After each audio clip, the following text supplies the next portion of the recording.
Our meeting in public session. I want to welcome, sorry, when you're ready, Deputy Deasy and Deputy we'll proceed, as I said, in public session. I want to welcome the Minister, Minister Donoghue, and your officials. You're very welcome.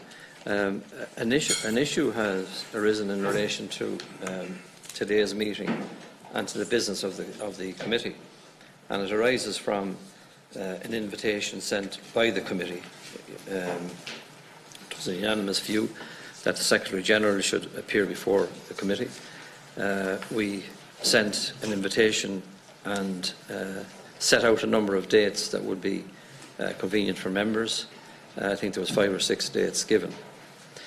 So the letter of response was basically that the Secretary-General had agreed to appear at the Public Accounts Committee, and because he had received, I think it was 4 invitations. Then Deputy Doherty wrote to the members of the committee requesting that we would not deal with the government business of today.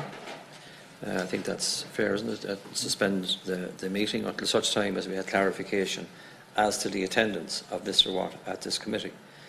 Then on the 20th of February, this letter arrived, which basically sets out that Mr. Watt will attend, but that I would have to confirm with the chairs of the other committees as to which is the relevant one.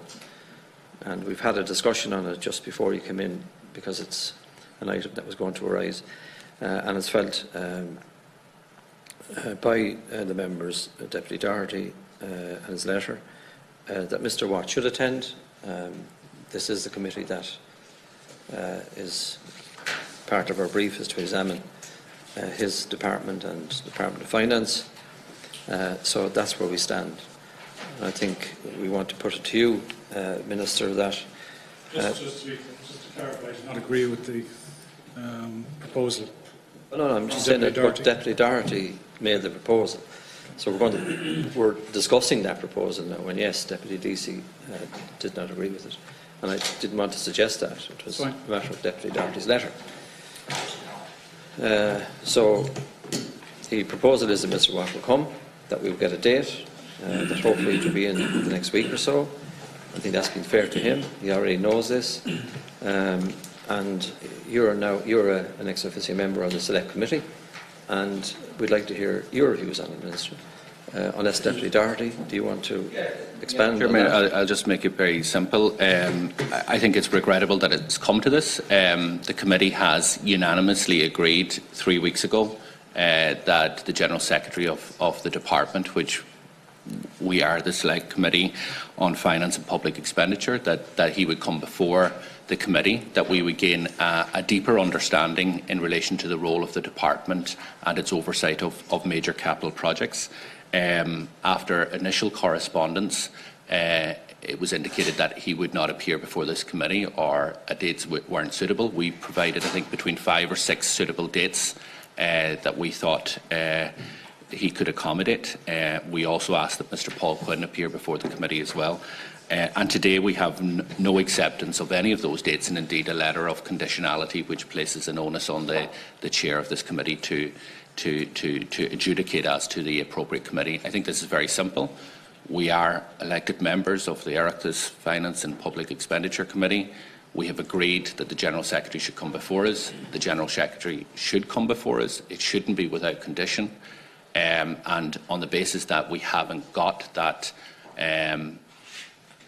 acceptance from the General Secretary that he will appear as on a date that is acceptable to both parties, I have proposed the deferral of these estimates. I think that this could be wrapped up in a quick phone call and we could proceed to take the estimates in a short period of time, but I feel very strongly that respect is a two-way street, and I respect the Minister when he's before this committee as he answers the questions that we put to him. You can't take that away from him, and the General Secretary and the officials, but also as a committee of the Irish Parliament, respect has to be shown to us as well. So therefore, up until now, we have a refusal to accept any of the dates that are acceptable, with a conditionality of a letter that was issued yesterday, and on that basis, until we have clarity, I'm proposing deferral of these estimates. And for the members that I supported that, it's up to Deputy McGrath, Deputy Burton. Do you wish to contribute now or wait for the Minister? Well, I think the committee put forward the proposal in the context of, in part, the information which came into the public domain in relation to the Children's Hospital and the absolutely stunning overruns in relation to the cost. And I think that that's understandable on the part of the committee. I also think, as in the past, both Secretary-Generals have at different times appeared before the committee. I don't think it's an unreasonable request, and while Mr Watt has now agreed to meet the committee, I think it is reasonable that he would facilitate the committee in relation to a reasonable time frame to actually come in and discuss the issues that the committee wants to discuss with him. I mean, it's good that he's now agreed, but as Deputy Doherty said, a very quick phone call or a short adjournment should be perfectly capable of sorting this out. Minister? Thank you, Chairman, and thank you, Deputies, for all that you've said there. As Deputy Doherty acknowledged there, I'm in front of this committee regularly. I always do my best to answer any questions that you put to me, even though frequently, as is your right, you may be dissatisfied with the answers that I give. And I think this is my third committee appearance now over the last 4 weeks, in addition to the questions that I answer from all of you in the Dáil chamber. In relation to the issue that is in front of us here, you will all be aware of the context of this in terms of the number of committee invitations that my Secretary-General has now received, and it's a challenge that I face too. I'm regularly invited in front of many different committees, but my view is that the committee that I am accountable to is this one, and if I begin accepting invitations to go into other committees, and I do receive them, it causes challenges with the relationship that I have with this committee chairman, and it also makes it very, very difficult for me to do the work that I am meant to do. What we now find is the Secretary-General of my department is dealing with the same matter because of the growing number of committees that want him to appear. This is the committee that I and my department is accountable to, and what I'm willing to do, Chairman, is engage with you to see is there a way through this, which there is, to meet the needs that have been articulated here today. I'm not going to give a commitment to say that I can do all this in 10 minutes because there is an issue regarding the number of different committees that Mr Watt has now been invited to, and I have to deal with the same issue myself. So my proposal to you and to the committee chairman, is that I'm willing to work with you to ensure we come up with a mutually agreeable way of ensuring that accountability is delivered, because both myself and my Secretary-General have a duty to do that. If you're willing to accept that proposal from me, that I offer in good faith, and still go ahead with this estimates here this morning, that's a matter for the committee.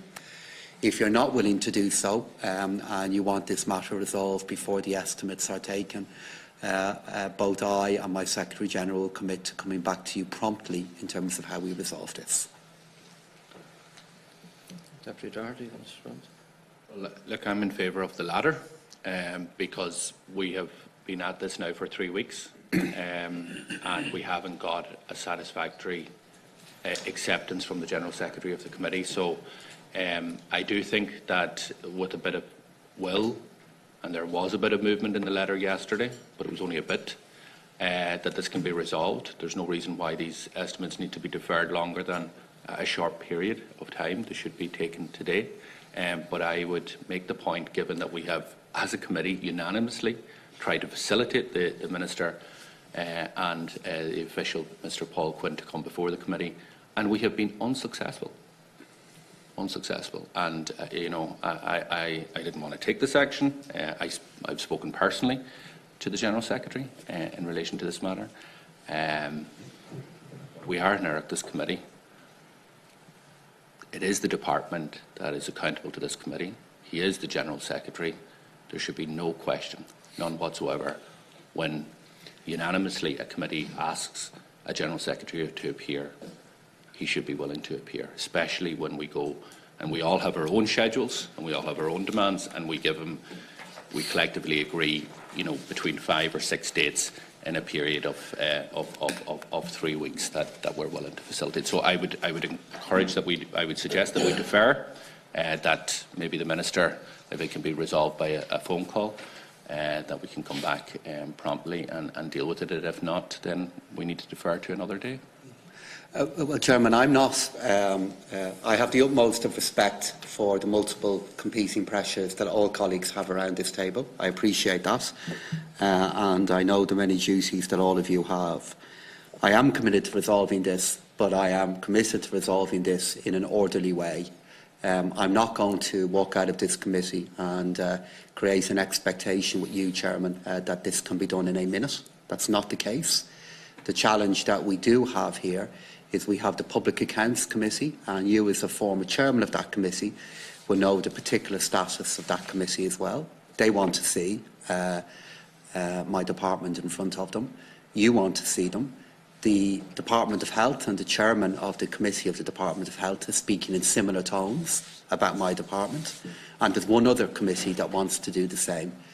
Given that we have estimates here in front of this committee that deal with funding, for example, for the Revenue Commissioner, for an extraordinary event that will have huge consequences for our country that's taking place in a number of weeks' time, I would have hoped that my commitment to try and resolve this would facilitate the passage of these estimates here this morning. If that is not the case, I'll work with you, Chairman, to resolve the matter. What I find unacceptable, Minister, is that committees are being put into the predicament that, like for example, in this letter from Mr. Watt, that I'm to confirm with the other chairs of the other committees. Now, I have the greatest respect for the committees in this House and the Public Accounts Committee, of which I was chairman previous to this, and yes, they have a role. But this committee is the committee that your department and Mr. Watt, he has an obligation and responsibility to come here. And I just feel that he's playing games with us, not responding to the particular dates that we asked about, responding in a way that puts the onus on others to make the decision. And quite frankly, it's not for others to make the decision. The remit is absolutely ours. And if he wishes to go to other committees, I have no objection to that. But we've now reached a bit of an impasse this morning where we do need clarification. I would submit to you, we do need clarification on this. And if it helped to suspend for half an hour and discuss this with you and see can some process be put in place where we will get that clarification, taking all of this ambiguity out of it, as to who will agree to what. It's not my job. And the committee, just 1 second, please. I'm acting on a unanimous a decision that was taken here by all members of the committee. And I want to do the estimates. I don't want to hold it up. And I'm just asking if there was some common ground or space that within, not that we would get an answer in that time, but at least we could agree with the members, because we didn't create this problem. Deputy Deasy, sorry. Yeah, Grant, with regard to your Deputy Doherty's pointing out the relevant jurisdiction and the Minister agreeing to that, it's fine. I mean, no one can actually dispute that. But as far as playing games are concerned, I mean, I think both of you are the ones playing the game. I mean, on one hand, you're demanding that this is resolved and before the estimates are taken. But as well as that, on the other hand, you've made no attempt to deal with the other committees on this and come to a resolution within the Oireachtas committee system to actually arrive at a solution. But you're bringing this to a head for political reasons, not to do with organisational reasons, and not anything to do with the jurisdiction, really, when it comes to the committee. And that's really what the game is here. And, I've been around long enough to see that, and that a ready-up being orchestrated with regard to the estimates and the Minister coming in here this morning. Sure. I don't think there's any bona fide, realistic attempt here to deal with the situation, because you haven't dealt with the other committees earnestly. 4 or 5 of them that have asked Mr. Watt to come in If I was to make an argument with regard to the Health Committee, I could make a very strong argument that he should go in there and give testimony with regard to the Children's Hospital. I could make plenty of arguments with regard to other committees. So before you start issuing ultimatums, I think you should actually deal with the other committees and chairmen of the other committees involved before we start abandoning government business and the estimates here today. Yeah, look, I completely refute what Deputy Deasy has said. So let's just put a couple of facts on the record. This is the committee that the General Secretary is accountable to. He should respond to a unanimous request 3 weeks ago to come before the committee. When we reached out and tried to facilitate a number of dates, he should have responded positively to that, in my view.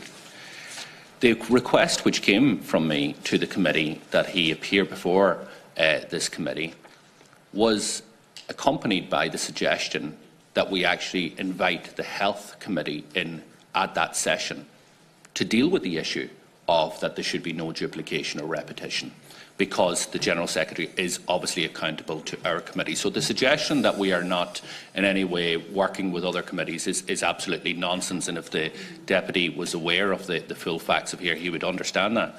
Let me also make the point that the only other committee outside of the PAC that has requested the General Secretary to appear before it is the Budgetary Oversight Committee, which I and a number of members on this committee are also members of. Now, the request for the General Secretary to appear before that committee was submitted on the 5th of December 2018. It's nearly 3 months ago. It was nothing to do with the National Children's Hospital. It was to do with the fact that to understand the continuous overruns in relation to health expenditure and how the Department of Public Expenditure is monitoring that and is ensuring that it will not repeat again this year. The fact that the General Secretary has not accepted that request, outstanding for nearly 3 months, is now added to the point that there is 4 different committees. Let me make the point, if the General Secretary appeared before that committee in December or January, he wouldn't be requesting to come before it again. So that is the issue here. So and I've made this point in private session. I believe that the General Secretary, yes, without doubt, should come before this committee if he's requested to do so. He should also appear before the PAC. And what we have suggested here is to actually invite members of the Health Committee in, as they're entitled to do anyway, to participate in that discussion to make sure that there is no duplication. So I dispute all of the suggestion of games or anything else. This was well flagged. The General Secretary knew my position in this. He raised it with me privately. That I made it very clear that a committee cannot allow this position to continue, where a General Secretary refuses to come before the committee. Like, we're either serious politicians and this committee is a serious committee, or we're not. And my view is, and I regret that it's come to this, but it's 3 weeks we've been dealing with this privately. And it now takes to the point, we have estimates which are straightforward enough. We will have them concluded within a short period of time. But as the General Secretary is refusing to come before this committee, we have to ask ourselves, well, why should we at this point be accommodating this work on the schedule until this issue is resolved? And this is, I think it will be resolved. I think the actions that we're taking today will resolve it. But it needs to be resolved, and it needs to be, I don't think we can allow a precedent to be set where there would be a unanimous view of a committee that the General Secretary should appear before it, and for some reason a General Secretary, whoever he or she may be, believes that they have the entitlement to refuse. The only other people who've refused before to come before the joint Oireachtas Committee on Finance and Public Expenditure are the vulture funds. And we've criticised and lambasted as a committee the fact that they refuse to come before us. We have our own General Secretary who's refusing to appear before this committee.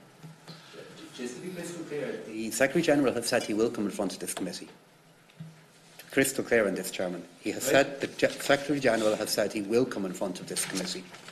And in relation to the matters that Deputy Doherty has raised there in the context of the Budget Oversight Committee, I've been in front of the Budget Oversight Committee to deal with the issues there.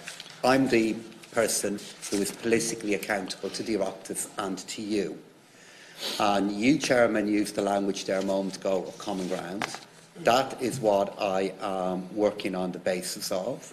I and my department are accountable to this committee. We need to ensure that this is resolved, but I have to be cognizant of the fact that I now find myself in a situation that there are other committees of the Oireachtas that now feel they want to question my department and then my Secretary General on these issues. And what I'm saying to you, Chairman, is publicly here, is I will work to resolve this, and I would hope that my proposal to look to resolve this would allow passage of the estimates. If it doesn't, Chairman, that is the call of the committee, but it does send out a particularly troubling signal in relation to how we can conduct our business, given the importance of some of the votes that are here. Deputy Burton. Yeah. The fact remains that the Secretary-General is actually the accounting officer, and it's the entitlement of any committee of the Dáil to seek to have the presence of the accounting officer. That's been a well-established precedent. I think we all understand that people who are accounting officers are very busy people, and that of course there's a matter of the Secretary-General arranging his diary. Nobody is disputing any of that. But what we are concerned about, in the context of the extraordinary events we're here talking about, I'm going to be talking with you as the Minister, and you've been very, very helpful to the committee, and I want to acknowledge that and to say that publicly. And obviously you're here in person with one of your deputy ministers, and that's all to the good. But the fact is that the Secretary-General in the civil service structure is the accounting officer. You are not the accounting officer. We had plans which were approved by government in relation to spending, which went, I think you'd acknowledge yourself, almost totally off the rails for a variety of reasons, resulting in a massive cost to taxpayers and resulting in a massive delay to a project cherished by almost everybody in the country. So the matters are very significant, very important. The sums are very significant and very important, and the implications of what has happened for how government governs. And your document today is full of commitments to reform in relation to transparent and effective public systems. That's something that we want to see on behalf of taxpayers. Now, you might say that this is a dispute about dates. Yes, it is a dispute about dates, but it's easily resolved by an absolute confirmation that within a reasonable time frame, the Secretary-General, subject to his other commitments, and he's obviously a very, very busy person, that's not in dispute. And, I mean, the committee has set out to facilitate him out of respect for him and for his office. Now, at the end of the day, though, you are the Minister, and most ministers do expect that their Secretary-Generals, as accounting officers, will be available to relevant committees. Now, we're not really talking here, although it's being suggested, that we're talking about some hierarchy of committees. The fact is that given the oversight management function of the Department of Finance, the Department of Finance is responsible to the Finance and the Public Accounts Committee and the Budgetary Oversight Committee. That's what the Dáil has decided to do.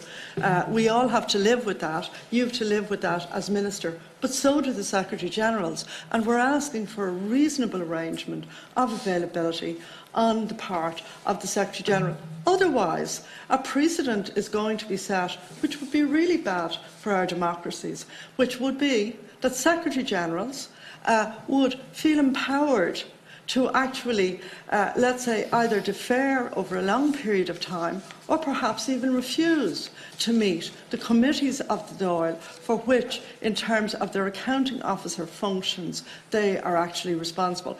So from that point of view, I think the Chairman's proposal that there might be a short adjournment during which a pathway would be identified where this can be resolved to the satisfaction of everybody.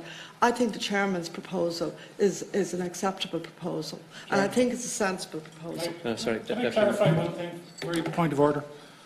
Has the Secretary-General refused to come into the committee? Because Deputy Doherty has made that assertion. So has he? And the Minister has corrected You'll that. you'll see from the correspondence, Deputy Deasy, that the Secretary General has stated clearly that you will be aware. I'll just get the detail here. You will be aware from a letter to the Chair of the Committee on Public Accounts, I've already stated I wish to be helpful in terms of setting out the role of my department in relation to general expenditure. If your view is that the Joint Committee on Finance, Public Expenditure and Reform and Taoiseach is the most appropriate committee at which to do so, I am happy to attend your committee. I would be grateful if you could confirm that with the Chair of the Committee of Public Accounts and other committee chairs as relevant. So if he is saying, Minister, that Hang on a he's second, willing... that's not what I'm asking. What are you So asking? you've answered the question. He has not refused to come into this committee. Deputy Doherty, you need to correct that before we go any further. That's what I was making the point, Mr. D. Let me clarify. Mr. Watt has refused to come in on any of the dates that we have facilitated him in coming in. From what you said, And no, what I did say as well, Mr. Deasy, is that the letter that he issued yesterday, which in my view is, and I don't want to be personal in relation to the General Secretary, I have utmost respect for him, but this is an issue of a process of a General Secretary appearing before a committee. The letter that he issued yesterday, I acknowledge, was a breakthrough, but it is conditional. First of all, it places the onus on the chairperson to determine that this is the more relevant committee, i.e. that it is not the PAC, and also the onus on the committee to inform all other chairs. What I am saying very simply is the committee has agreed unanimously, I'm not sure if you were present or not, or if you supported, for the General Secretary to come before the committee. The General Secretary informed, I understand, PAC that they would be appearing before PAC and only PAC, if that is correct. But I'm willing to stand corrected in relation to that. We offered him, I think, between 5 and 6 different dates in which we could facilitate his attendance before this committee. You made a statement that he had refused to come into the committee. That is incorrect. On any of the dates that we have, suggested, and he still hasn't accepted. That's not what you said. He still hasn't. You need to correct that, actually. Okay. Deputy McGrath. Yeah, thanks, Chair. I mean, the thrust of the letter from the Secretary-General seems to be that he's prepared to attend before one Oireachtas committee, and he's putting the onus on you as committee chair and then the other committee chairs to coordinate and agree which is the most appropriate committee. If there's, in my view, to be any question mark as to where he should attend, that's a question for the other committees, because this is the one that he is directly accountable to. And I know you're smirking, Minister, but that is the fact. He is the accounting officer. This is the Committee on Public Expenditure. The Committee on Health would have less of a call on him, as I see it, because the Sec-Gen of the Department of Health is accountable to the Health Committee. PAC, as I understood it, deals with historical expenditure based on CNHE reports. We have a lot of experience at the top table here, but this is the committee he is directly accountable to. So the thrust of his letter is, I'll attend before one committee and let you get together and agree on which committee it is. That's basically how I interpret that letter. Now, we also have to be honest as members of Parliament, there is an element of competition that has developed between Oireachtas committees. There's no doubt about that. And there should be better coordination. And I don't know if that's dealt with at the level of chairs. I know there are meetings of the chairs of committees. There should be better coordination. There shouldn't be a race and there shouldn't be a competition when we're dealing with issues of such importance. But the question mark in relation to Mr. Watt's attendance before a committee does not, in my view, relate to this committee, because he's directly accountable to this committee. I think we should try to deal with these estimates if we can. There's a lot of cost incurred in getting all of these people here today, and their time is valuable, our time is valuable, but we also need to resolve this issue. I think we won't do it in public forum. I think we should adjourn, and I think we should discuss it in private or get together and try to find a resolution.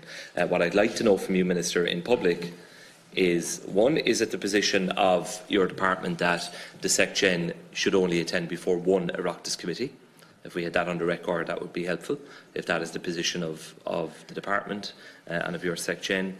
And secondly, what are the consequences, as you see it, of this committee not disposing of the estimates today? Chairman, yeah, so the only reason, and I wasn't smirking, Deputy McGrath, I was, I don't know what the difference between a smirk and a grin is, but I was, whatever it was, I was only doing it because the point you made at the start of your contribution regarding this being the sectoral committee is a point I made myself earlier on. This is the committee that I am accountable to, and I'm in front of all of you very regularly And the in this Secretary is room here. accountable to.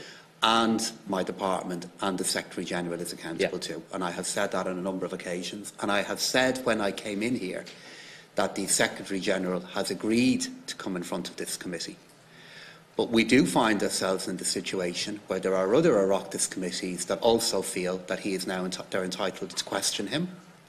And I have found myself in this situation before, where, for example, in dealing with another health matter last year, my committee was receiving invitations from the Department of Health to go in front of them, at the same time that this and other committees wanted to quiz me on the same matter. And that is an issue that the Oireachtas has to find a way of resolving.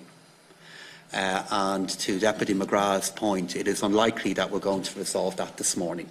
But there is a serious issue here. And what I have said, Chairman, and I will reiterate it again, is number one, the Secretary-General has said he will appear in front of you. Number two, the issues that you are raising, I will find a way of resolving, because this is not a matter of diaries. As busy as I am, and as busy as the Secretary-General is, so are all of you. This is an Oireachtas committee, and we are dealing with a serious matter. So it is because of all of that that I will find a way of dealing with this matter in a way that works for all. But I think, Chairman, respect does need to go both ways. Okay? I'm not going to act to a deadline that has been presented in front of me here this morning by all of you, by some of you. I will resolve this matter. If that offer to resolve the matter does not lead to the committee being willing to consider the estimates this morning, that is your issue, which we'll have to work through. In answering what Deputy McGrath has said to me, do I believe that my department is accountable to as a relationship with only this department, with this committee? The answer to that question is no, actually. Because, of course, we also have a relationship with the Budget Oversight Committee, and we also, my Secretary-General as Accounting Officer, does have a relationship with the Public Accounts Committee as well. So there's three different committees that either he or I appear in front of. What are the consequences of not dealing with the estimates this morning?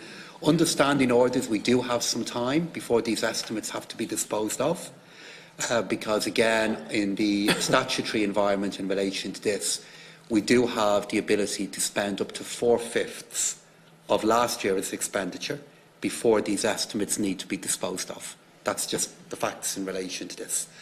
But I would have hoped from the way in terms of we can do our business, that given that we do have time scheduled this morning, that maybe we could have, that we can and should deal with it this morning. But, Chairman, I don't want to add to the challenge that we have here this morning. If my offer isn't satisfactory to the committee, I will respect that. But as I said, I will resolve this matter.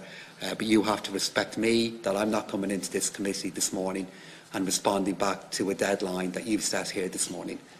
If I could do that, it would actually underplay the difficulty of this matter, because we do have a difficulty now in relation to the multiple Oireachtas committees that want to play a role in this issue. Well, can I suggest then that Deputy Doherty, because this arises from your letter, that we would perhaps look at the possibility of continuing with the meeting on the basis that the Minister will intervene and that we've aired it fully and frankly here this morning? I think two things, Chairperson, need to happen. First of all, this is born out of frustration. We have been dealing with this for nearly 3 weeks, and we still don't have an acceptance of any of the dates. Some of the dates that this committee has suggested to Mr Watt has passed, and I think maybe we should look at just going into private session to agree a number of other dates that we can agree as a committee of dates that we could facilitate Mr Watt coming before the committee, and then proceed with the estimates on the basis that this will be resolved. But we shouldn't have to wait 3 weeks before we even know if a General Secretary is coming before the committee. And there has been a breakthrough, but it is conditional, and there is still no acceptance of any of the dates. Like we suggested numerous dates to the General Secretary, and he still hasn't accepted it. And that raises concern for me. So I suggest that we briefly go into private session. We agree a number of dates that the committee can facilitate Mr Watt, that would be relayed to Mr Watt and also to the Minister, who has agreed to try and resolve this issue, and then proceed into the estimates process. Thank you, Deputy, but I'm not saying I'm agreed to try to resolve this. We will resolve this. So we'll go into private session then for... Before we do that, because it was stated on public record, Deputy Deasy, I am not playing games with this. Neither am I playing politics with it. Let me be absolutely clear about that. What you may not understand is that behind this, or may not have the knowledge, but behind this date of this meeting, the clerk has made numerous attempts by phone and by email. And I have worked with the clerk to try and get agreement from Mr Watt. Mr Watt wrote in response to our invitation, not to us, but to Deputy Fleming. And he put the onus on Deputy Fleming to talk to the other chairs. When pressed about our invitation, he responded conditionally and suggested that I talk to the other chairs. Now, the fact is, and Minister Donoghue has replied clearly this morning, that he is accountable to this committee. I never disagreed with that. No, I'm just making it clear to you. This is not a game. He's playing games. And that's how I view it. And I won't let him play games with an Oireachtas committee. And that is why it has been raised here this morning, arising from a letter that Deputy Doherty wrote to all of us and to the clerk. And it's my job to clarify the position, work with the members, and indeed the Minister and his officials to achieve what is necessary for the government in the context of the estimates. But I won't allow him to fool around me, that's for sure.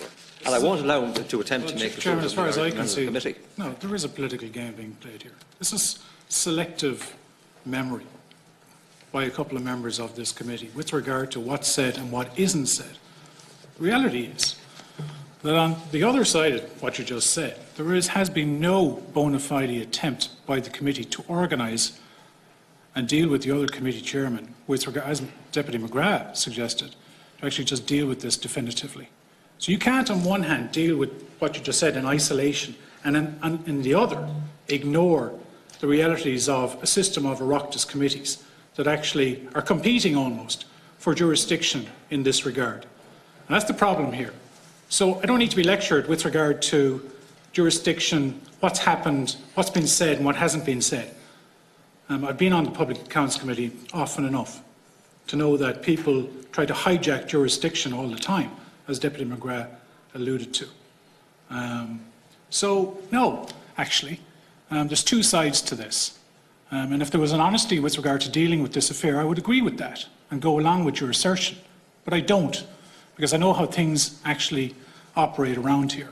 And I do not believe there has been a conscious, honest attempt to deal with this behind the scenes. Look at your correspondence, Deputy Deasy. Read it. And then you will have to appreciate the fact that every effort was made, honestly, around this committee. Can I point something out to you? Sorry, Deputy Deasy.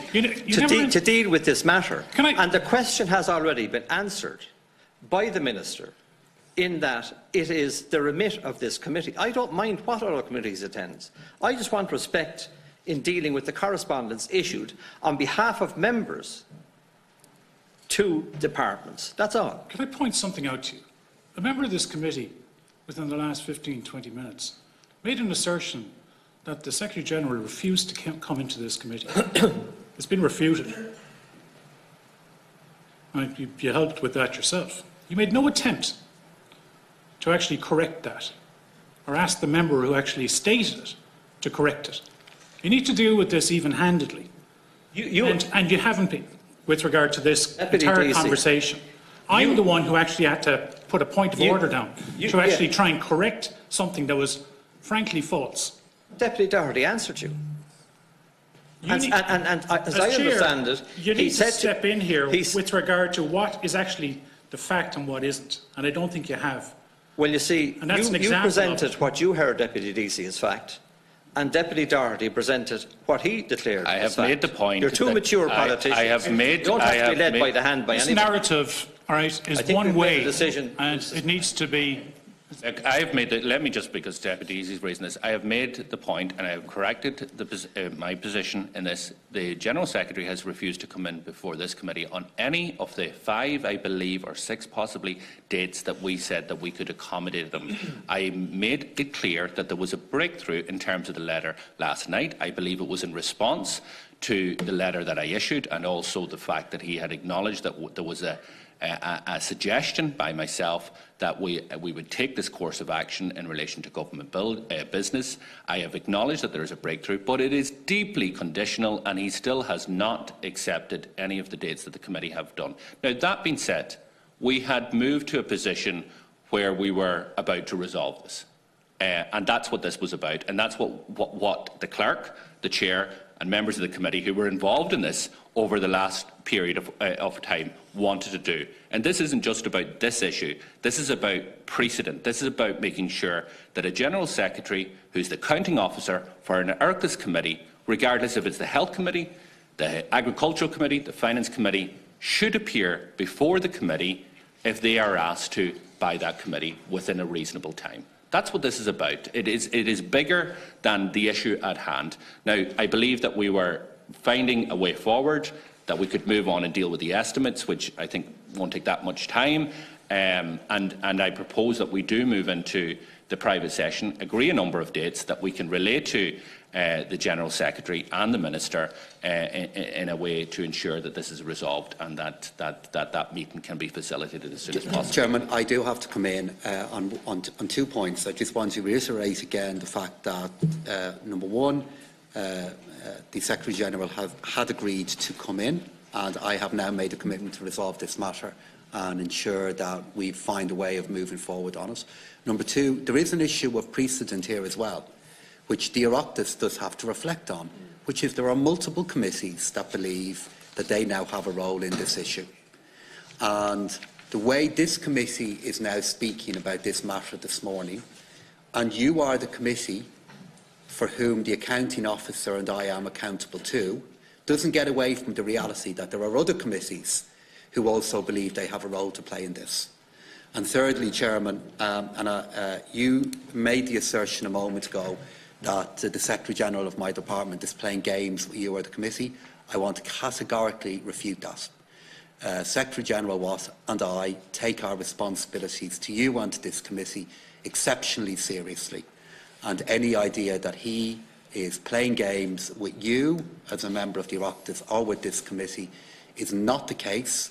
On his behalf, I want to make that very clear, and I also want to reiterate what I said a few moments ago, that when the committee perhaps has indicated other dates, we will resolve this matter. Okay, so we'll suspend, as we said, for 15 minutes, go into private session.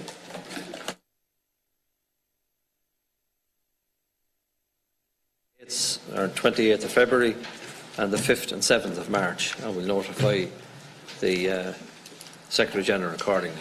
Deputy Deasy, before we go this. Suggestion based on what everyone has said this morning. And the suggestion would go along the lines of this, that you, Chairman, maybe have a conversation with the chairpersons of Public Accounts Committee, the Health Committee and the Budgetary Committee on the basis of having a hearing held in this committee, inviting the Secretary-General in here and inviting members of those committees to come in and participate in that hearing. A joined-up approach between the 3 or 4 different committees that are vying for jurisdiction, and it might resolve this to everyone's satisfaction. Okay, that's agreed. Do that in the afternoon then. Now, Minister, to the business at hand, the estimates. Your opening statement, please. Both Minister Donovan and I are pleased to be here with you all this morning to have the opportunity to present the 2019 estimates for my department's group of votes. The group comprises a significant number of votes, including the vote for the Department of Public Expenditure and Reform, and the votes for a number of offices under the aegis of my department, including the State Laboratory, the Public Appointment Service, the NSSO and the Office of the Ombudsman, and finally the votes for superannuation and retired allowances, which covers civil service pensions and the Secret Service. The vote for the remaining element of the PER group, that is the Office of Public Works, is handled separately by this subcommittee. I note that the committee has been supplied with a very detailed briefing by my department's officials on the various votes in the PER group, including those organisations under the aegis of the department. Further detailed material is also contained in the revised estimates for Public Services 2019, which was prepared by my department and published in December. In the overall context, it's worth noting that the total net allocation for the PER group, comprising 8 votes, shows a modest increase of 3.2% on the 18 allocation. The 19 overall net figure is €537.7 million compared to €520.9 million in 18. The structure of the PER vote remains unchanged, with 2 strategic programmes focused on public expenditure and sectoral policy and public service management and reform. The requested resources for each programme in terms of staffing and funding are set out in Part 3 of the estimate. In total, we are seeking a 5% increase in net spend on this vote. The increase is required in the first programme, namely Public Expenditure and Sectoral Policy. This is due to an increase in admin pay to cover the cost of posts created in 18 but yet to be filled, and the pay increases under the PSSA from 2018 to 2018. 0.8 million is due to a decrease in expected income from EU programmes and the reduction in income from the ASC that has replaced the pension-related deductions since the 1st of January. In 18, when the department consumed 96% of its gross programme, in 2018, the department consumed 96% of its gross expenditure when capital carryover is included. The 2018 gross savings of €2.6 million, or 4% on the provisional outturn, was the lowest since my department's establishment in 2011. If I may turn now to Programme B of the PER vote, Public Service Management and Reform. Reform of our public service has consistently been a key priority for this government, and a comprehensive series of reforms haven't been implemented since we published the first Public Service Reform Plan in November 11. I launched the current iteration of our reform, our Public Service 2020, at the end of 17, and the framework became operational during 2018. This builds on the work and achievements of previous reforms and setting out a path up to 2020. The different pillars of it are delivering for our public, innovating for our future, and developing people and organisations.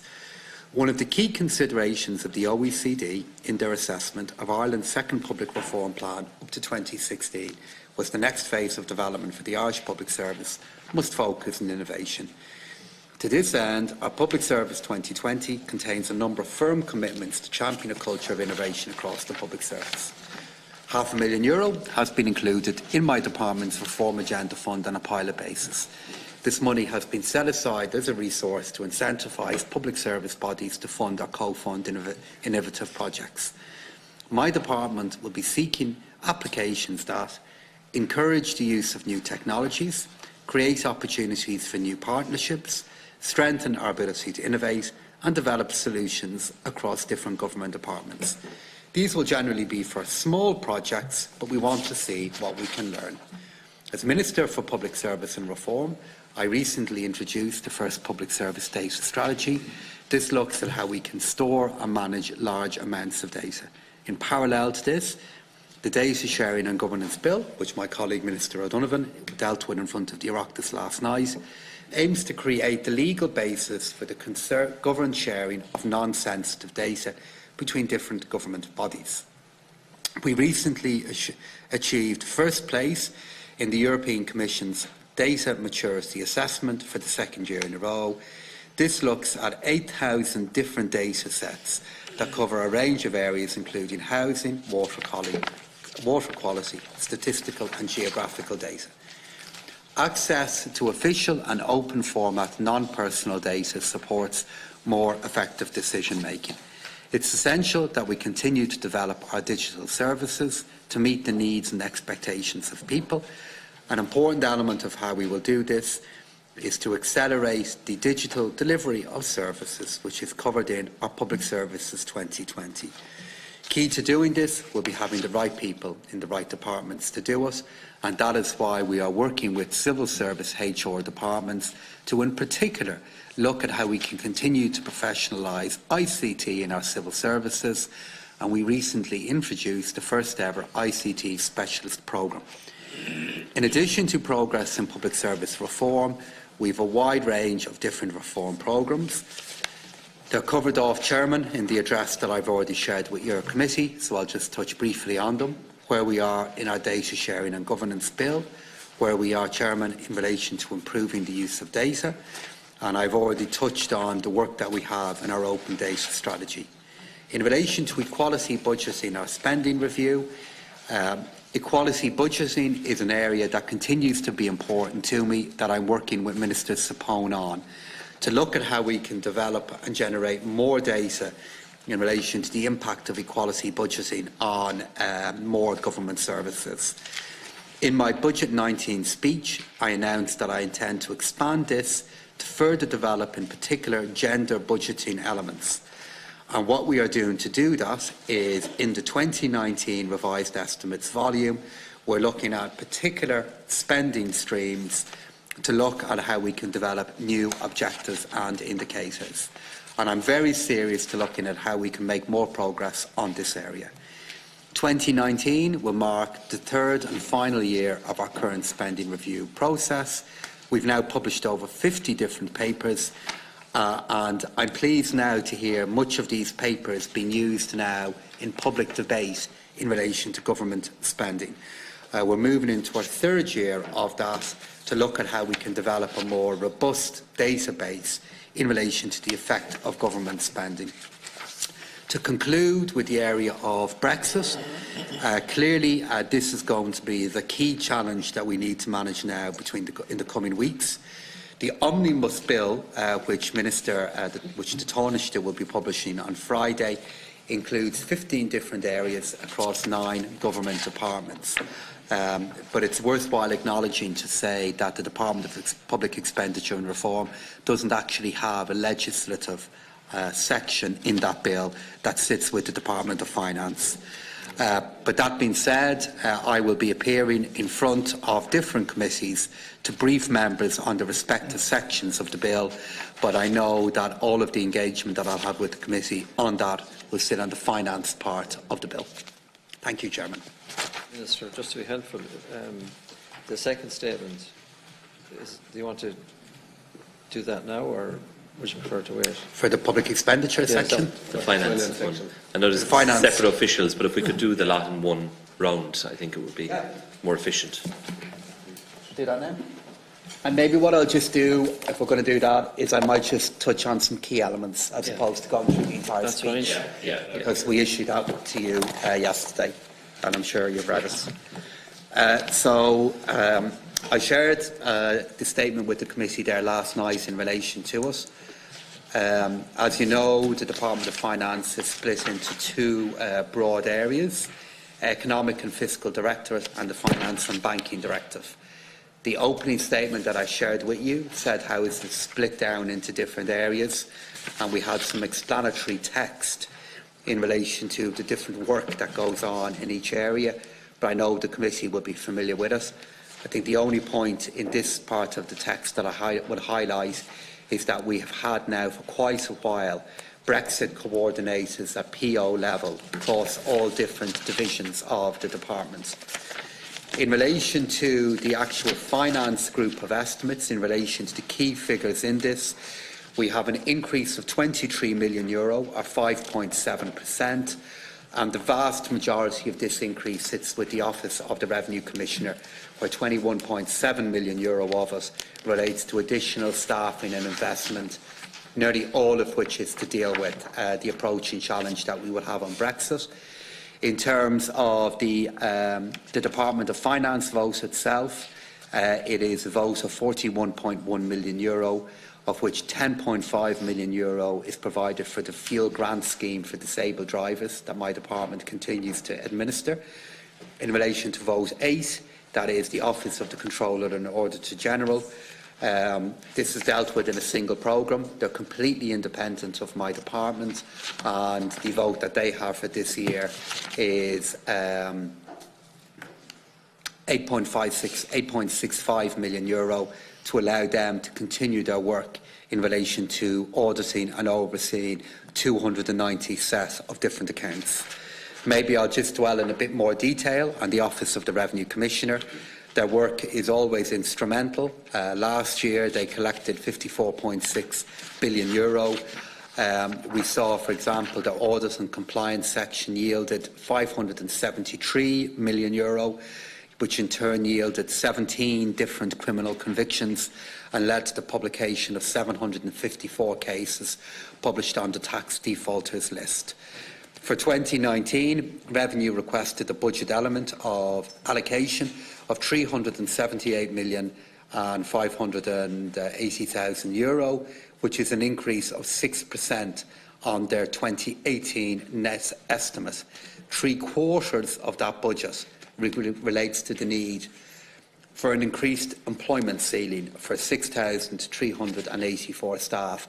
And I guess it's worthwhile, therefore, putting in context the figure that this committee has asked me about on many different occasions. You know, we're hiring an additional 600 staff. We should put that in the context of the fact now for the Revenue Commissioner that is nearly a 10% increase on the total number of people they're going to have working with them, all of which will be driven by the needs that they'll have to deal with Brexit. The additional allocation in relation to that deals with the funding that they're going to need to upgrade their ICT systems. That work now will be done by the deadline that I have referred to. Finally, then, for vote 10, that's the Tax Appeals Commission, and they are going to be receiving an increase of €1.58 million, which is an increase of 97% on where their 2018 estimate turned out. The committee will be familiar with the reasons for that. We're recruiting 33 more staff to deal with the number of cases that the committee now has to deal with. And the committee might be aware of the fact that government agreed on Tuesday morning to a significant legislative change that I'll be bringing in front of this committee very soon in relation to appointing a chairman of that body and a number of different data and processing changes that I believe that committee now needs to make. And I'll be in front of your committee dealing with that matter soon. That's a quick summary of this vote. Yeah. Deputy McGrath. Yeah, thank you, Chair. Thank you, Minister, for your attendance, and Minister of State Donovan and officials as well. Just a few questions, if I may. If I can start with Brexit, Minister. You wrote to me during the week following an issue I raised at oral questions recently about the number of customs officials that the Revenue have recruited so far, and the figure as of the 11th of February is 230 additional staff have been appointed. Now, Revenue have confirmed to us that in a no-deal scenario they need 600. So what Niall Cody, the chairperson, told us when he was before us recently was that under the central case scenario the requirement would be 600 from January 2021. But in the event of a hard Brexit, no-deal Brexit, he said we would need to bring that forward and have it as quickly as possible in 2019. So the reality is, as of now, we have 230, and in 5 weeks' time, we may well need 600. So can you update the committee as to where we are on that issue? It is a concern in relation to our state of preparedness. 230 is only about 40% of the required number in a no-deal Brexit scenario, which we hope doesn't happen, but it may well. That's my first question. Thank you, Deputy McGrath. I think the rest of my letter, which I issued to you there, though, went on to highlight that in the context of a no-deal scenario, what we would said is we would need the 600 this year, and we would deliver the 400 by the end of March, with the other 200 to be delivered across the rest of the year, but we would look to deliver early in the year. And I want to confirm to the committee that the deadlines and the timings that I said in relation to those figures will be delivered. The letter that I sent to you was open in answering your question, which you put to me in the Dáil regarding how many are in place. But the letter goes on to say that the 400 that we said we would have in place by the end of March, we will have in place by the end of March. And if there's any further resources or commitment that is needed from me in order for those deadlines to be met by the Revenue Commissioner, I will supply them.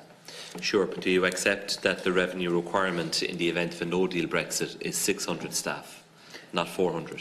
I've always said that in the context of a no-deal scenario, they'll need the 600 staff for this year, and we have identified the phasing of that as being 400 by the end of March, with the further 200 to follow, and we will deliver that.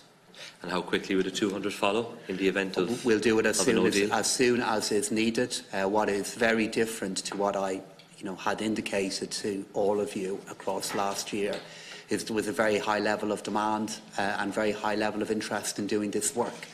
So off the top of my head, I think we have over 3,000 people who applied for these jobs, who would then be available when needed. The decision that the Revenue Commissioner have made is there's clearly training and work that needs to be done to get the 400 in place by the end of March, which we are going to do. And then we will, if the Chairman of the Revenue Commissioner comes back to me and says we need to appoint a further 200 in the following weeks, we will do that. And I will ensure that all the resources are in place to do it. Sure. We have made a significant number of changes now to ensure that we have land purchased and available to the state in the two key ports in which the Revenue Commissioner will need to do their work. And do you have an estimate, Minister, of the total amount of expenditure committed to this year and next year in respect of Brexit preparation, both current and capital, across all of the various votes and departments? Across all different votes and departments, in terms of additional current expenditure for this year, I can't give you an exact figure for all government departments now, but I will come back to the Deputy on it. But it will be a very, very significant figure, given the amount of additional funding that has gone into agencies and the recruitment of additional staff, particularly in the Department of Agriculture. In relation to my own vote, where the majority of the additional expenditure has gone on, Deputy, is in the Department of Finance, for ensuring that we have the staff in place within the Revenue Commissioner. And that figure for this year for the Revenue Commissioner is an additional €13.5 million. Sure. So I guess what I'm asking your department to do is to collate the overall cost anticipated for this year and next year across all votes, current and capital, in Brexit preparedness. In other words, the money being spent or planned to be spent this year and next year on Brexit, which, if Brexit didn't exist, would not have been spent. So yeah. I'm looking for that data. I don't expect it now. I know it requires pulling together a lot of votes. Actually, my team, as we have just been responding back to your question, can give you some of the building blocks in relation to it. So across across a number of different government departments, in relation to additional staffing on current expenditure, it is €25 million. For the Department of Agriculture, Food and Marine, and for Teagasc and An Bord Bia, the figure is €71 million. For the Department of Business, it's an additional €14 million. And for the Department of Foreign Affairs and Trade, it is €5 million. But that is just in budget 2019, and as you know, Deputy, budget 18 and 17 also included additional current expenditure. The other big block of funding is the funding that has been put in place for the Future Growth Loan Scheme. I'll come back to you what the figure is in capital expenditure in the coming days.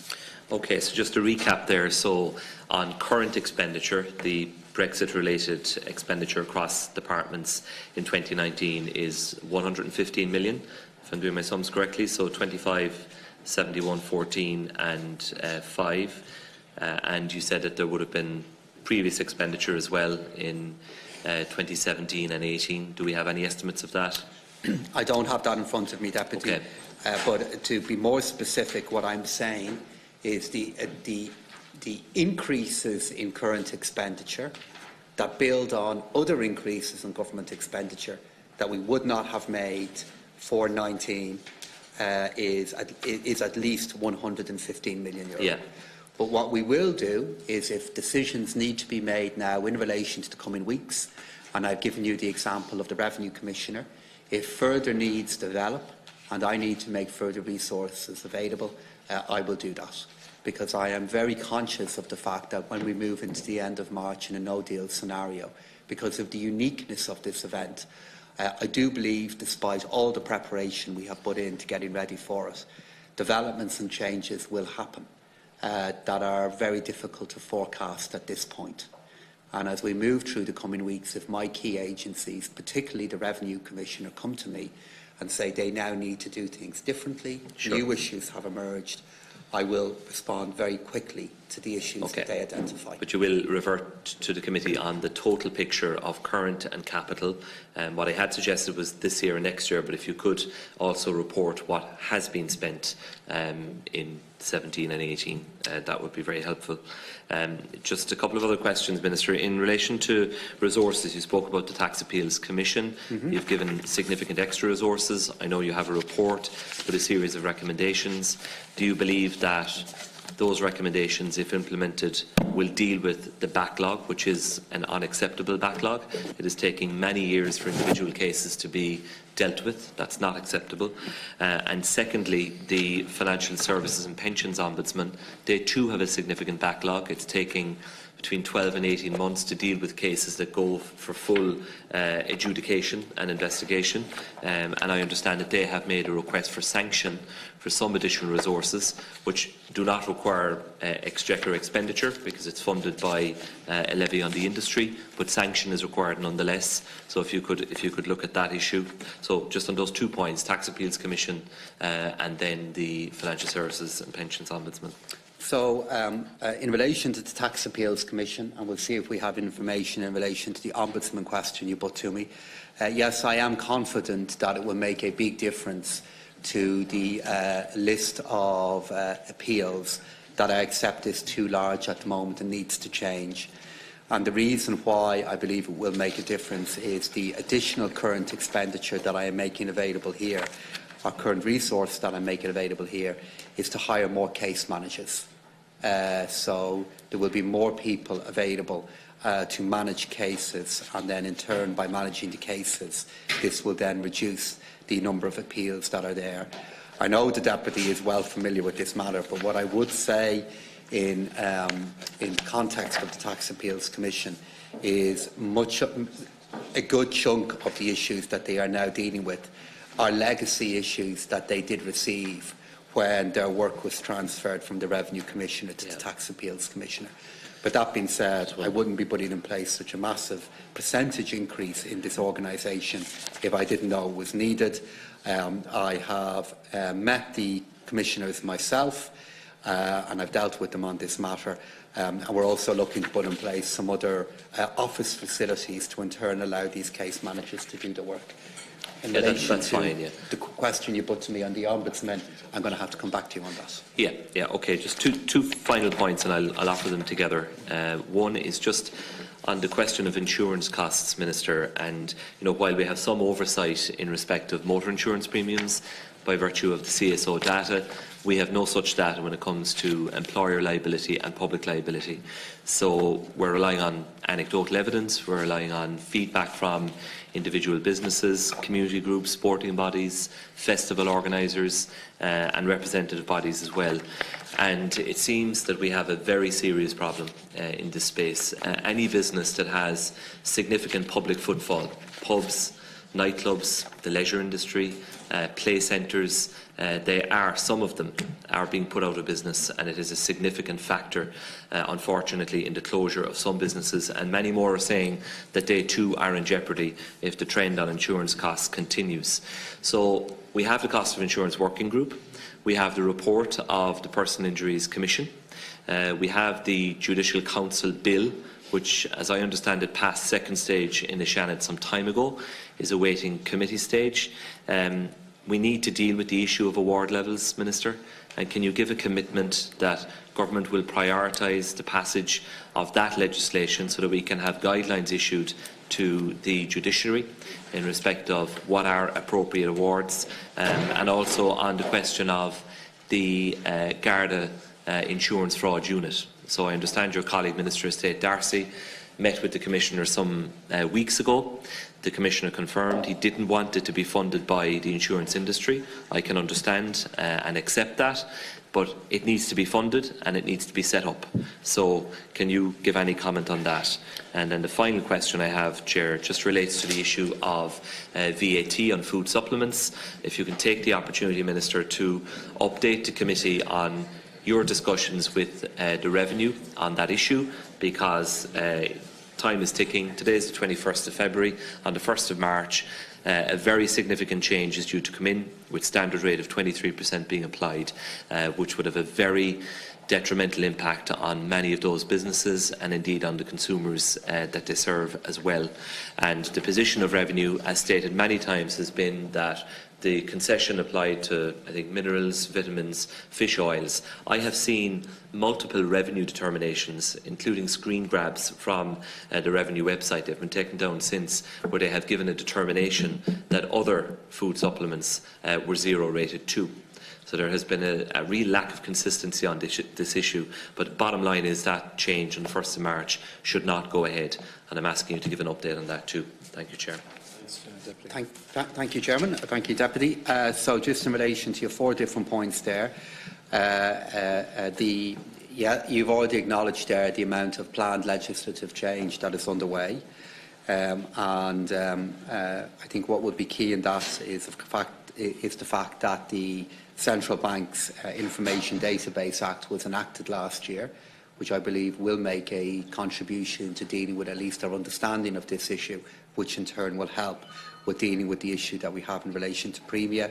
And yes, I will give a commitment to working with the Oireachtas to ensure that the different pieces of legislation that have been referred to there, that they are passed. And in fact, I only met Minister Deasy last night on this issue. I met him after we dealt with the estimates in the Dáil, to work with him to review where we are in this issue and to see how we can make legislative progress more quickly than we might be able to at the moment. In relation to the point that you put to me there regarding the role of An Garda Síochána and their funding of a unit to deal with this issue and the organisation of one, I want to agree with the Garda Commissioner that it would be utterly inappropriate for any industry to make a contribution to the funding of a part of An Garda Síochána. That's paid for by general taxation, and that's not going to change no matter what the need is. That's the only way we should pay for resources for the Guards. And Commissioner Harris has indicated there to Minister Deasy that he will look at how this issue is being dealt with and see if there's any changes that he needs to make in terms of it. But that is a decision for him that he will make and that I will accept. And in relation to the VAT and food supplements, I'm well aware of the issue, and there's a number of advertising campaigns being run now, including with me featuring in them prominently in relation to this issue. And I've received a huge amount of contact on the matter as well. But I do have to restate that this is an issue that the Revenue Commissioners are taking very seriously. And they view that the law as it stands at the moment is not being implemented in the way it should be. And they believe and have said to me that this is causing issues in relation to the integrity of VAT law.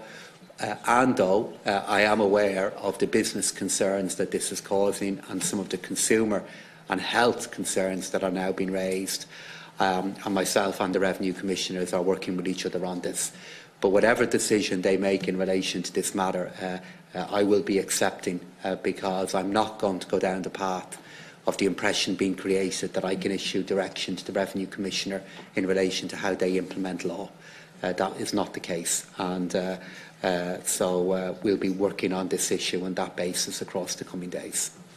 Just to remind you, Minister, on the last occasion you were here, you mentioned the fact that you were going to review the situation. You were going to consider the position. And the point was being made, as has been made by Deputy McGrath here this morning, that it's being implemented on the 1st of March and that there is a very serious concern within the small businesses all over the country. And would it be possible to, put that date back at least and enter into discussions with all of the stakeholders? And I know that you said at the last meeting that that had happened, but there is a lot of evidence now to suggest that the smaller businesses have not been consulted at all. And it's only now that they're beginning to write to Oireachtas members, and indeed yourself, as you said. So I would, on that front, ask you to put the date back to a later date, and maybe give a chance to the businesses concerned to enter into some sort of consultation with you or with the Revenue Commissioners to arrive at a position which is commercially sensible. Well, as I have said, when I gave the commitment to assess the matter, as part of the statement that I made at that point, I also said this is a decision for the Revenue Commissioner in relation to how they implement law and when they implement it.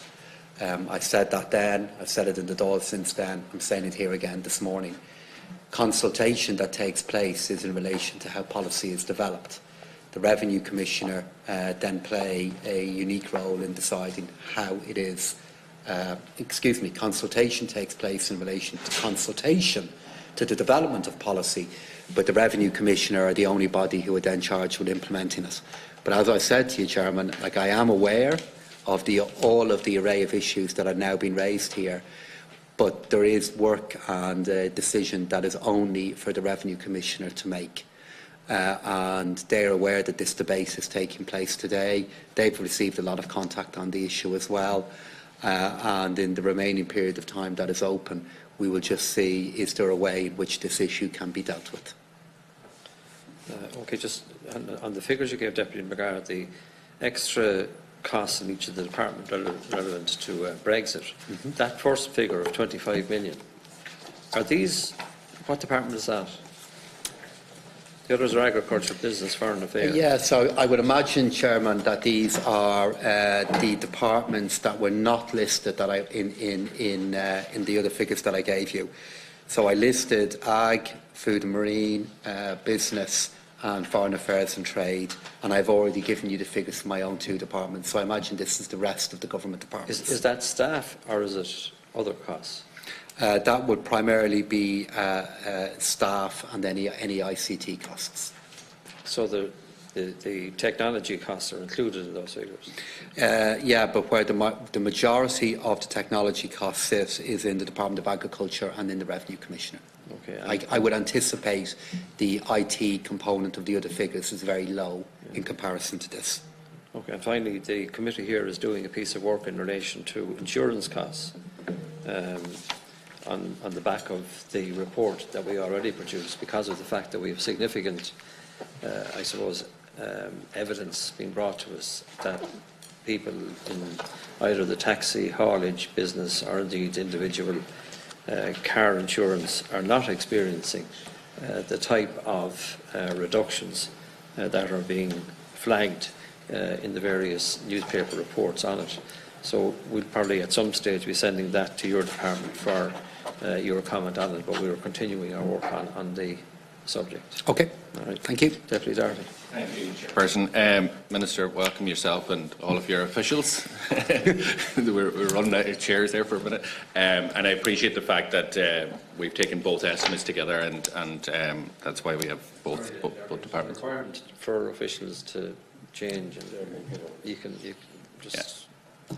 Look, as is necessary, but you're doing okay on your own. And anyway, the junior minister. Thank you, Chairman. You're very kind. I think they're capable. They'll rotate themselves as needed. Okay. No, I appreciate facilitating, taking both together, and the officials doing that.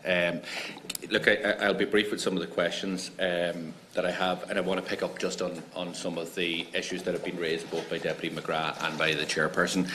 Maybe just in relation to the issue of food supplements first, and we raised this at report stage and committee stage of the finance bill. Is it still the intention of the government to look at the policy surrounding this area as part of the tax strategy group papers? Yes. Yes.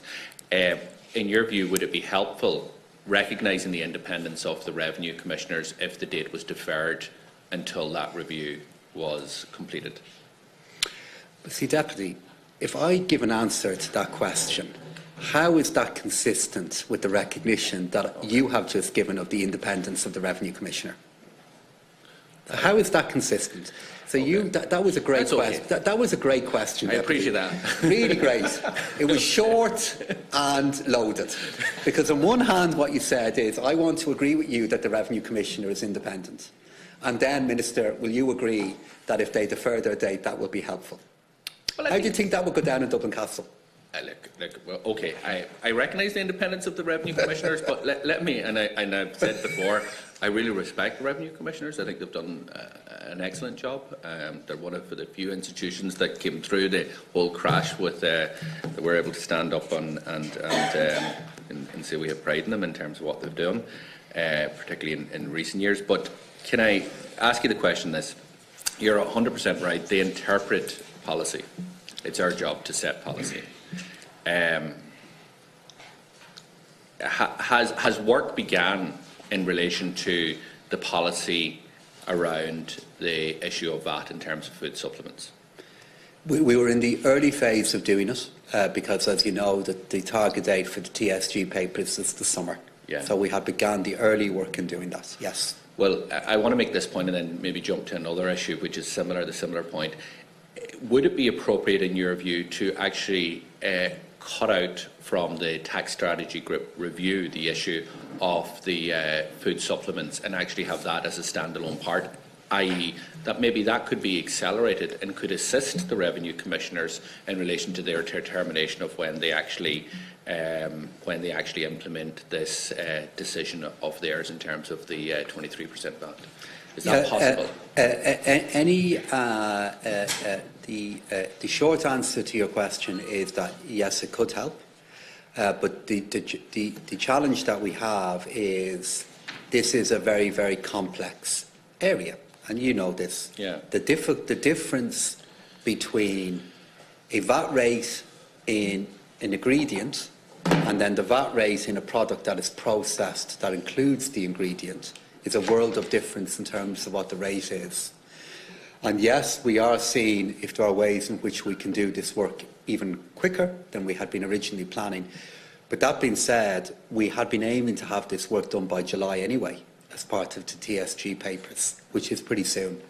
And if we can do anything that will aid the kind of some of the difficulties around this issue, we'll do it, while again respecting the independence of the Commission.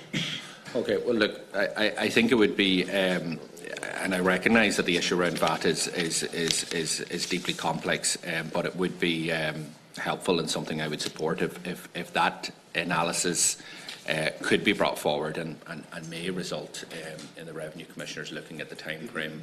If they thought, for example, there was a piece of paper in relation to policy, future policy on this issue from the department, because I think across the political divide you hear very clearly, as you did in the finance bill, that there is an issue and that we would like this issue to be resolved, understanding the complexities of it. The second issue is similar. It's the same type of solution I'm suggesting is the issue in terms of betting duty, which you have agreed to review in terms of the tax strategy papers.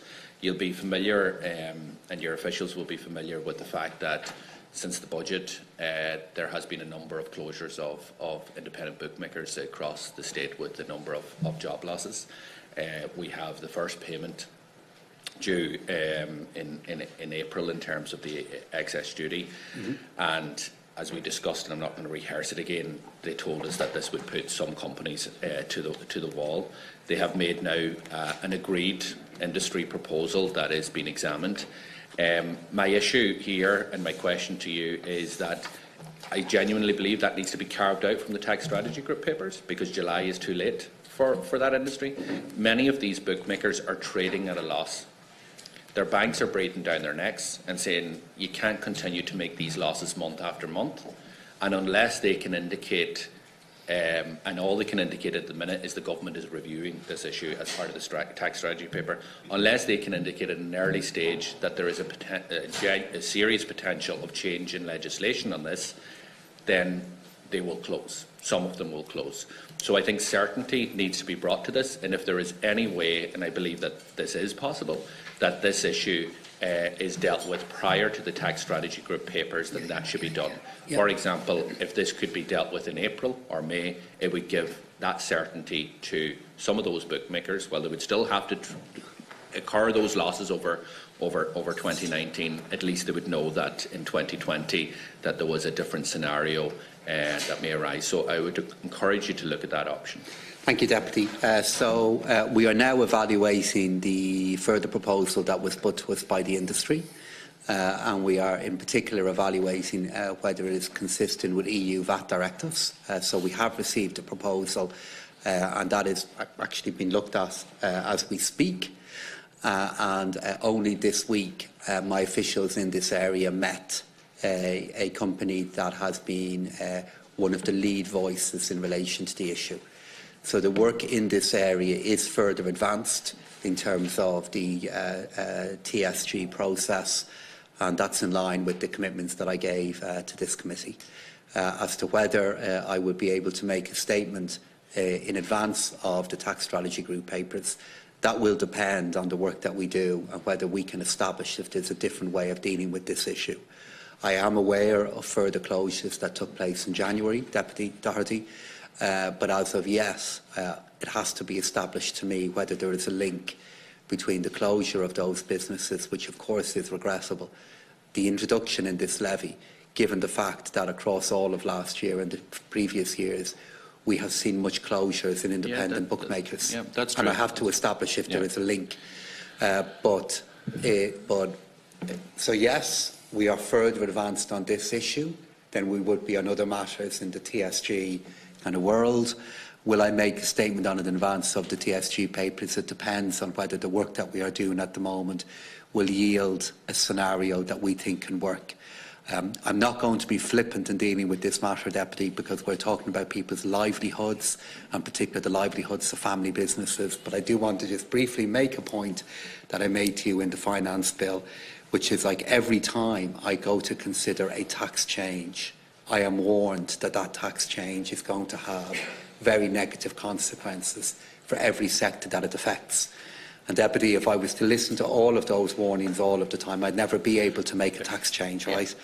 But I'm not being flippant, because I appreciate these are independent and small businesses, and that's why we are doing the quicker work in this area than I have in any other area of the tax code. Look, I appreciate your response, and I appreciate you having to make the connection. And there is a history of independent bookmakers closing down.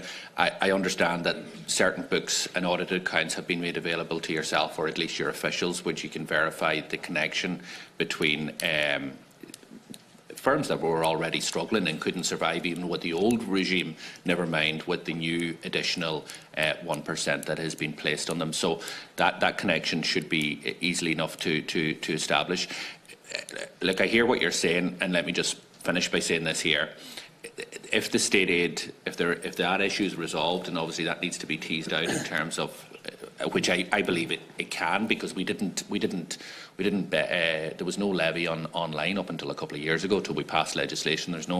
There's a different regime in terms of the track, so there is different regimes there. But if that issue is resolved, in my view, there is no reason why clarification can't be brought to this at an early stage. And I would just encourage yourself and your officials. I know they're working with the industry in terms of ascertaining their views and scrutinising their proposal, but certainty could save jobs in this year, and so the time is important in that. The other point I want to make is I welcome your statement in relation to the fraud squad about private industry resourcing a part of our Gardaí. It's an issue I made on the day that the Minister announced his report. It was, in my view, a very ill thought out suggestion to be in that report by Owen Murphy at the time. We've wasted a lot of time over the to and fro of whether it should happen or not in Insurance Ireland, looking at the feasibility of it. We've moved on from that, thankfully, but we still don't have a fraud squad. And we're, like the Revenue Commissioners, the Gardaí are independent in their duties. But what I want to know is this, because it will be up to Mr Harris to decide whether he believes it's appropriate or not within the Gardaí to establish such a squad. I believe it is, but it's up to him to determine that. Can you make it clear to this committee, and indeed to the Gardaí Síochána, that if there is a view within the Gardaí that there is a need for a Garda insurance fraud squad, that the resources to resource that squad, to employ the individuals to fulfil the positions within that squad, will be made available by the department? Because that's the key issue. Well, that's one of the key issues. So that depends on all the other issues they're raising with me at that point in time. We will be having an estimates process later on in the year, and if they make if they say that this is one of their top priorities, then I'm sure we will find a way of responding back to it positively. But I have no doubt when I sit down with the Department of Justice before the summer and then more after the summer, that there'll be a host of different issues that they'll want to raise with me. And I can't give a commitment now as to how I'm going to respond back to us, because I don't know what the figures are going to be, and I don't know what are all the other things they'll be raising at the same time. Yeah, I think that's a very disappointing response, because we understand that the Gardaí will have different priorities. They're dealing with white-collar crime, they're dealing with gangland crime, they're dealing with all of the rest. So it may not be the issue at the top of their agenda, but from this committee and us dealing with whether it's community groups, whether it's sloth play areas, whether it's marts, whether it's people trying to run their festivals, whether it's motor insurance, we understand the impact that this is having as part of a wider issue on insurance premium. I would encourage you to make the point that it should be a priority of government, that this is part of a solution, and therefore to make it clear to the Gardaí that we will not, we're not asking you to compete whether you want additional for white-collar crime or gangland crime against insurance fraud.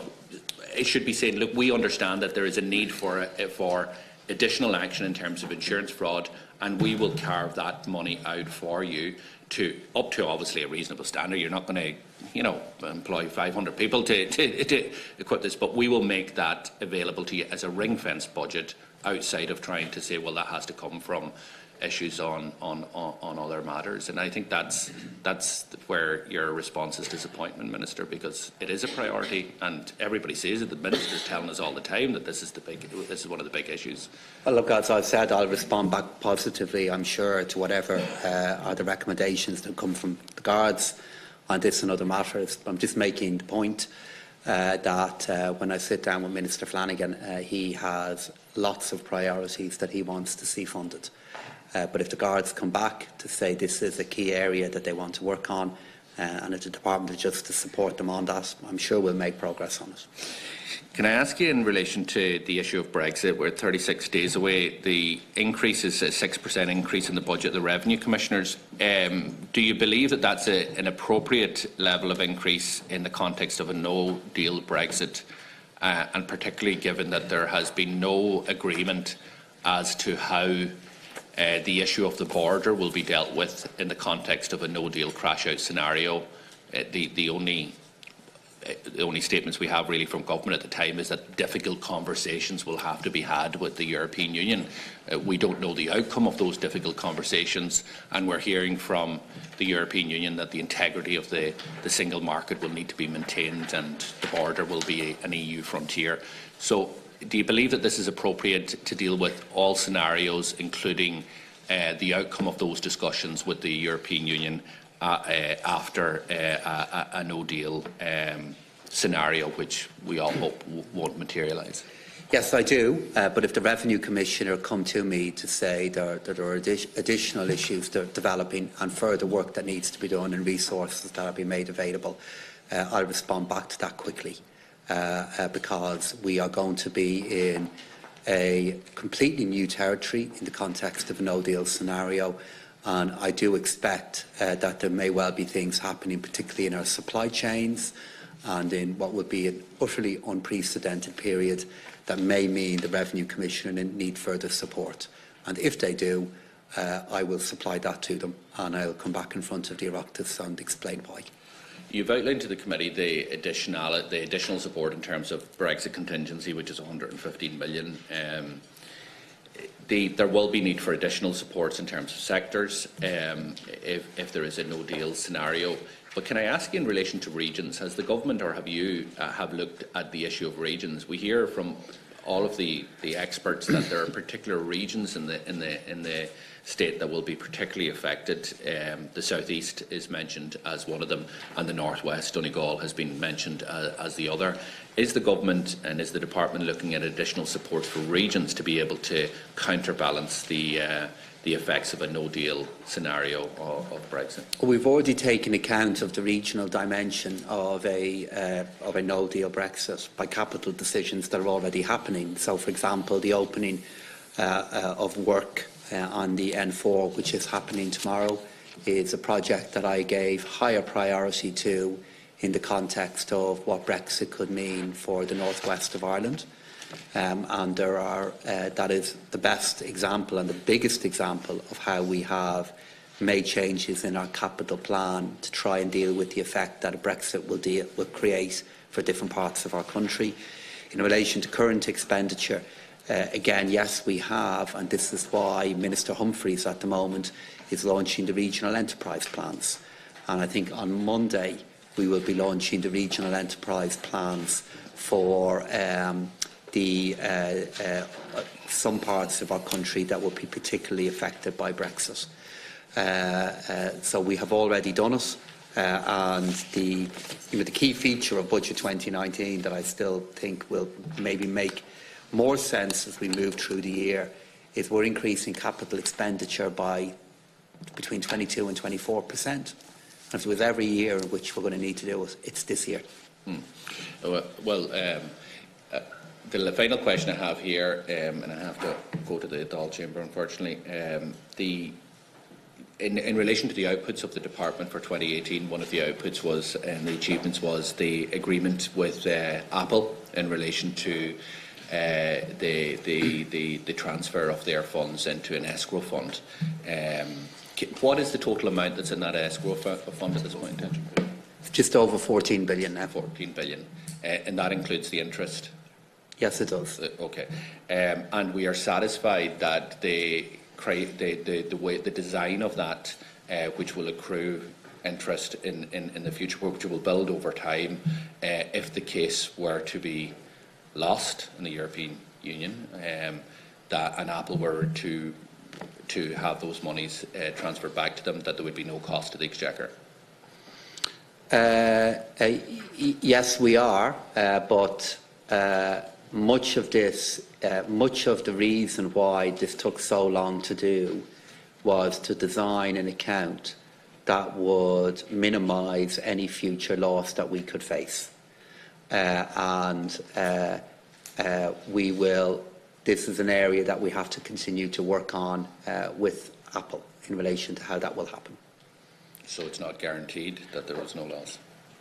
Well, we are fully protected in relation to it, okay. But I'm taking account of the fact that we're talking about €14 billion, which is obviously, at the risk of stating the obvious, a gigantic amount of money, and any changes that take place in returns from it or the interest rate environment can generate a very large amount of risk. But if we're fully protected, yes, that risk isn't to us? Okay.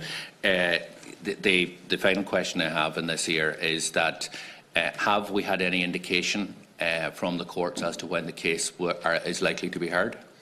I believe that the hearing could be imminent, and the timing I've given to the committee, I think, on this before, is that it would happen across the second quarter of this year, and I believe that is the case. So while it is a matter for the court, I think it's very likely now that the hearing will take place before the summer. And is it the view of the the view of the department that the case will conclude within a short period, or what is the view of the department in relation to the length of this case and likely timeframes for judgment? So our expectation is that the hearing could be conducted quickly, actually, because it is very different to kind of court hearings as we understand them here. It's primarily around the exchange of texts and arguments. So we believe that the hearing itself could happen quite quickly. In relation to the ruling that the court may make, I can't give you an indication on the timing in relation to that. Have you any plans for the 14 billion if you lose the case and the people win the case and we have this 14 billion to use? Well, I believe we will win this case. And of course, in the unlikely event that we were to lose, we would then face the immediate vista of multiple jurisdictions across the world then believing that they have access to this fund and to the money in it.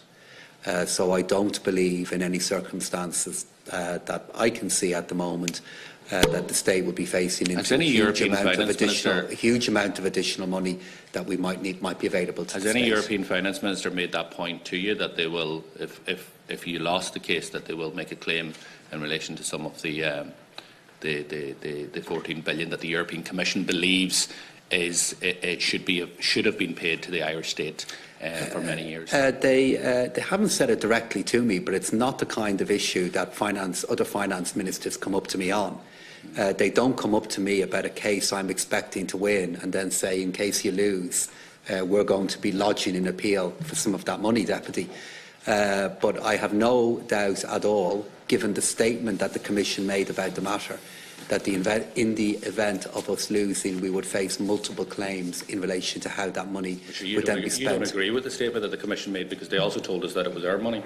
Should have been paid to us. Oh, well, You're taking them to court over it. Well, I've already outlined, and I've done it directly to the Commission, that even though we completely disagree with their ruling, we abide by the rules of the European Union, and both ourselves and Apple are challenging them on it. Thank you. Okay. We'll just conclude the meeting, Minister. I just want to remind you about I gave you the diagram of the various companies making up the sale of PTSB and Glen Bay and so on. And I was asking for your department to give us an analysis of where the revenue is collected from in each of those entities. It's just to remind you about it. You might that's been done.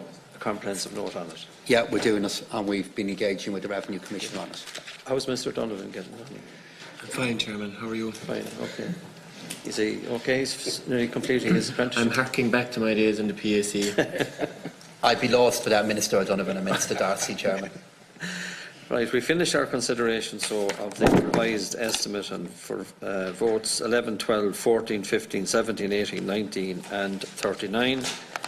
And in relation to revised estimates for votes 7, 8, 9, 10. The Clerk will now send a message on both to the Clerk of the Dáil in accordance with Standing Order 90. Under Standing Order 89.2, the message is deemed to be the report of the committee. Thank you very much, Minister, and your officials. The Select Committee is now adjourned until 2:30 on Thursday, 23rd of February or 28th of February for the estimates. Thank you. And Mr. Watt.